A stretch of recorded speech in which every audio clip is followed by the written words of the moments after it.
Hi everybody, Adam here. Welcome back to our Lego room. In today's video, we're taking a look at our progress with our brick-built Lego roads that we're adding to our Lego city.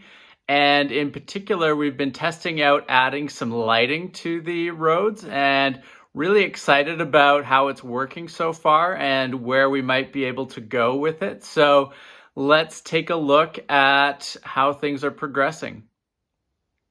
Now, I continue to be really impressed with the overall look of the brick-built roads. I think they're really eye-catching. They fit in really nicely with the modulars. And, it's going to be great as we get more vehicles on these roads as they start to take shape around the city as well. And with the brick-built roads, I've been talking about how I'd really like to get some lighting in there and figure out how that would work and look. Because I've been really happy with the lighting in general out in front of the modulars and inside the modulars, but the exterior part of the roadway was feeling kind of dark, especially when you had vehicles on the roadway. So as a test, I've integrated 4 of the brick stuff lampposts onto this outer edge of the brick-built road. Really like these lampposts. I've been happy with how they've looked and performed on the interior side of the street there. Now for the test, I am powering these lights with a brick stuff battery pack. And the wiring for these lampposts is fairly straightforward.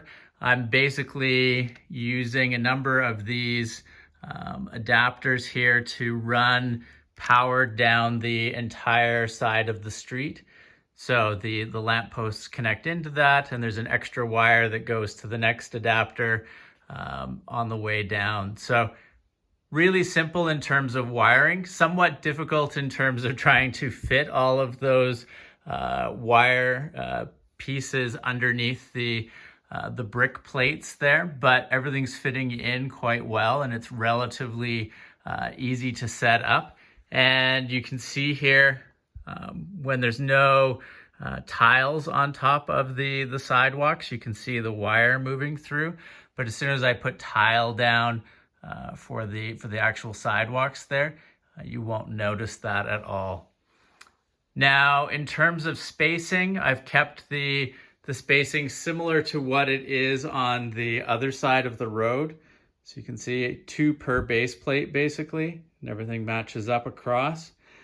Not sure ultimately if that'll be too many lights in the city. I think it'll work out just fine, but it's relatively easy to go back at some point if I wanted to and thin down the lights in some spots or in all the spots, like on the entire roadway if I wanted, or just cherry pick a few out and add in some extra trees or other details. Now, before I turn the lights off in the room and turn the lights on the rest of the display, I wanted to show you what it looks like first off with these 4 lit up. I think they look really nice. And when you get, once you get a vehicle coming down the roadway here, I think you're going to get some really nice lighting off of the sides of these vehicles and some of the characters that might be walking on the sidewalk. It'll be really cool. I think that's where you really get a lot of personality and life, when you get some of those shadows and lighting from different sources throughout the layout. So I think it should look really cool. And ultimately, the power for these guys won't come from a battery pack in the middle of the layout like this. I will wire them out to the perimeter of the layout, just the same as I've been doing with all the interior and other lighting in the city. So that'll connect into the, to battery packs basically on the perimeter of the layout. So now let's take a look at what this looks like with the rest of the lights on in the city and, with the lights off in the Lego room. So you can see here, really like the look. We're getting a lot of light coverage now from various sources around the layout, and really like the way that these additional lights on the outer edge of the street kind of fill out the scene. I feel like it balances things out with the lights on both sides of the road now. So I think that's going to be a really great choice, and you can see the lighting that provides on the truck moving down the street as well. Really nice there. And you can start to see some of the shadows on top of the truck that I was mentioning.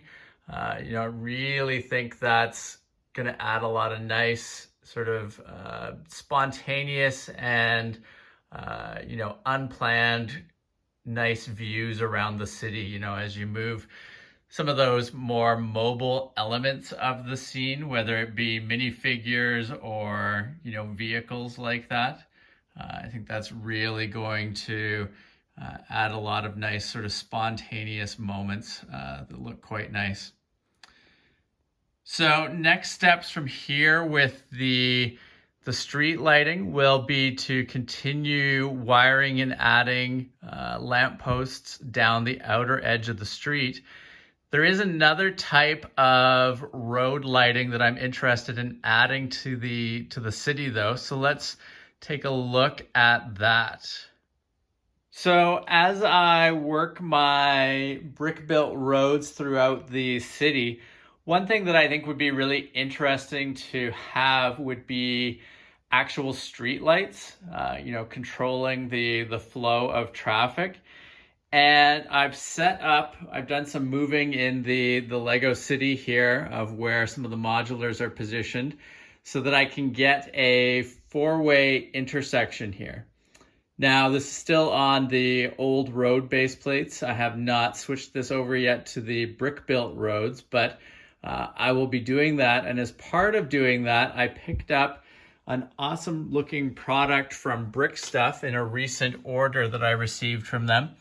It's the Deluxe Automatic Traffic Intersection Kit with 4 traffic lights. Really think these should be quite cool. I think they look awesome, and I think it will be cool to have the traffic lights that are actually active. So you can see here it's green for traffic going this way and red for traffic going this way. I think it should be really cool. The kit comes with the 4 brick-built traffic lights with the LEDs pre-mounted in there. It's got the controller boards, and I think that should be relatively easy to get all of the sort of the wiring and the controller boards put underneath the edges of the brick-built road. So you can imagine here, this is just a one-way brick-built road, but for the 4-way one, we'd have the middle part here and here open, and it would just be these corners here that would have each of the appropriate traffic lights on them. And I think it should look really cool and add a different sort of dynamic lighting to the city. So quite excited about the potential of that.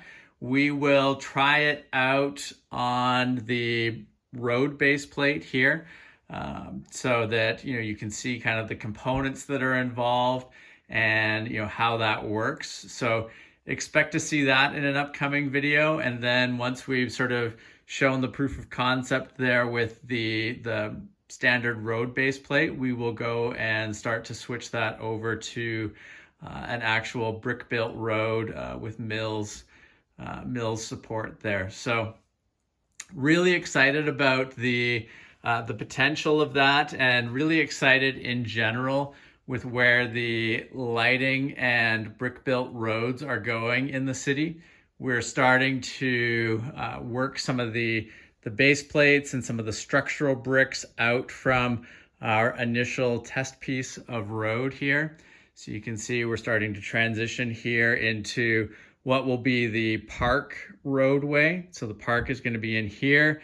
So we'll blend into this brick road surface and then blend back out to standard black with yellow line roads. So really excited about that. And then you can see down here starting to do some of the structural work for the roads down here as well, and thinking about how the T intersection and four-way intersection road pieces will get constructed. So lots of great stuff ahead. Definitely expect a number of videos as we test out the four-way intersection lighting kit from Brick Stuff, and as we continue to tackle some of these different portions of the brick-built road, whether it be, as I mentioned, the T intersection and the four-way intersection.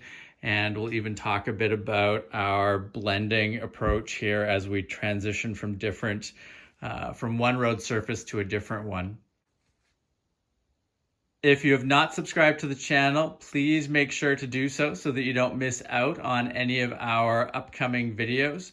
And thank you very much for watching. We will see you again soon. Take care. Bye.